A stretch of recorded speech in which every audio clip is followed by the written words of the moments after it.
Hari ini aku Benny Johansyah, datang ke sekolah dengan penuh semangat. Selain karena pembagian rapor, aku juga berencana menyatakan cinta kepada seseorang perempuan yang sudah dekat denganku selama 1 tahun terakhir. Namanya Winda. Wenda, maukah kamu menjadi pacarku? Aku sama sekali tidak punya perasaan sama kamu.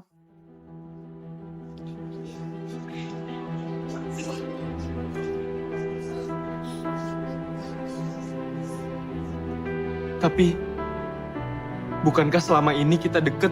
Aku dekat sama kamu cuma supaya kamu mengerjakan tugas-tugasku.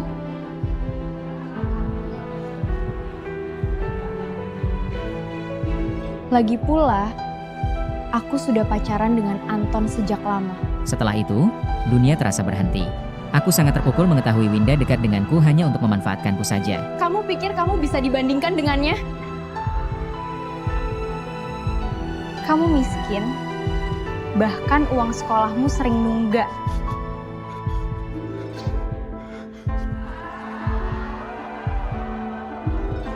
Apa untungnya aku kalau jadi pacarmu? Setiap kata yang keluar dari mulutnya terasa seperti pukulan. Aku tidak sanggup mendengarnya lagi. Aku langsung berlari keluar kelas.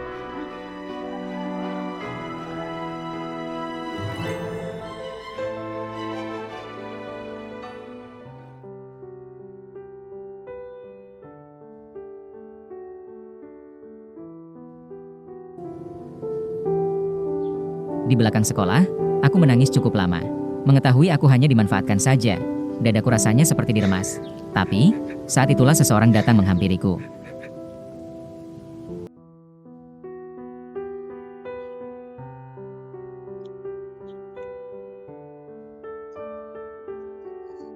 Laki kok nangis?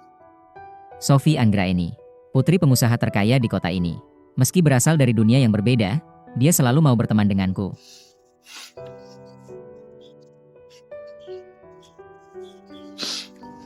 Makasih, Sophie. Kamu gak stres ditolak Winda? Aku tidak tahu kenapa ia selalu ada di dekatku. Sejujurnya, aku selalu tenang melihat senyum Sophie yang manis. Santai, aku sadar siapa diriku. Tapi, aku selalu berpikir tidak mungkin bersama dia. Setelah pembagian rapor, kita libur 2 minggu. Kamu mau kemana? Kerja di ladang. Ya ampun.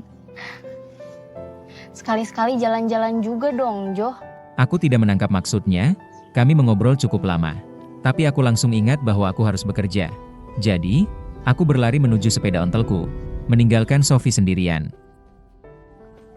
Dasar, kamu tuh gak ngerti sama sekali. Setelah pulang sekolah, aku langsung menuju ladang Juragan Rahmat untuk bekerja.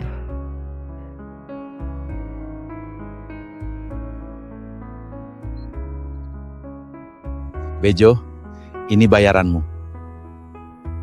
Juragan Rahmat adalah orang yang paling banyak membantuku sejak nenek meninggal. Selama halal, akan aku lakukan apapun untuk bertahan hidup. Terima kasih, Jurungan. Kalau ada apa-apa bilang aja.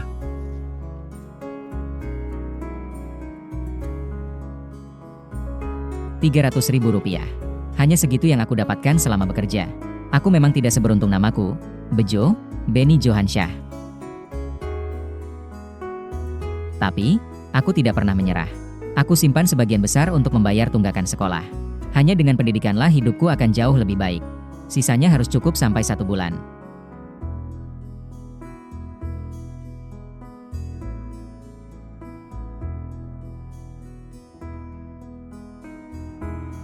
Setelah mandi, biasanya aku akan segera pergi ke sungai untuk menyiapkan alat pancing agar besok pagi aku bisa makan ikan. Tapi, entah kenapa aku masuk ke kamar nenek karena sebuah dorongan yang tidak aku pahami.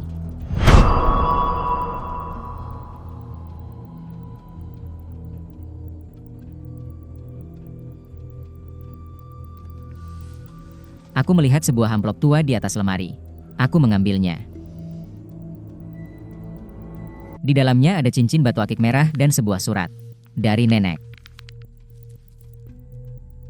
Cucuku Bejo, jika kamu menemukan surat ini, berarti nenek sudah tiada. Di dalam amplop ini ada cincin warisan keluarga kita. Pakailah. Hidupmu akan dipenuhi keberuntungan. Nenek sangat menyayangimu.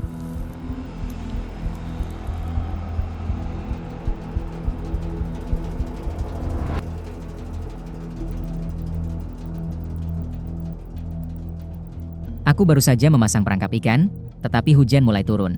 Aku harus mencari tempat berteduh. Aku berlari secepat mungkin dan aku putuskan berteduh di gubuk. Sebelum masuk, aku mendengar sebuah lenguhan dan desahan. Suara itu membuatku penasaran. Aku terkejut. Ternyata Pak Kades dan Juleha sedang berada di sana, bercumbu mesra. Seseorang memanggilku dan menanyakan keberadaan Pak Kades. Aku tidak mau mengacaukan desa dan membuat nama baik Pak Kades tercoreng. Setelah aku jawab, tidak tahu, mereka langsung menerimanya dan pergi begitu saja. Jo, jangan bilang siapa-siapa. Aku menyetujuinya, dan Pak Kades pergi setelah berterima kasih padaku. Tapi, malam belum selesai. Bejo. Setelah Pak Kades pergi, Juleha memanggilku. Ia ingin memastikan bahwa aku tidak akan menyebarkan apa yang kulihat.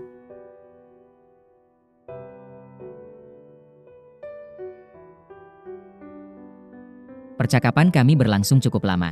Malam yang dingin, suasana yang sepi, dan emosi yang tidak terkendali membuat hubungan kami berubah menjadi jauh lebih dekat. Malam itu menjadi pengalaman yang tidak akan pernah kulupakan. Ketika semuanya selesai, Juleha memintaku menyimpan rahasia itu. Dan aku menyetujuinya. Setelahnya, Juleha pergi. Tubuhku lelah. Aku tertidur di dalam gubuk sawah. Namun saat tidur, aku mengalami mimpi yang sangat aneh. Aku melihat sebuah bendera Hong Kong. Di tengah bendera itu terdapat angka 11 yang bersinar terang. Aku tidak mengerti arti mimpi itu. Tapi entah kenapa, perasaanku mengatakan bahwa mimpi itu berhubungan dengan cincin warisan yang baru saja kupakai. Baca cerita selengkapnya di aplikasi Mas Novel.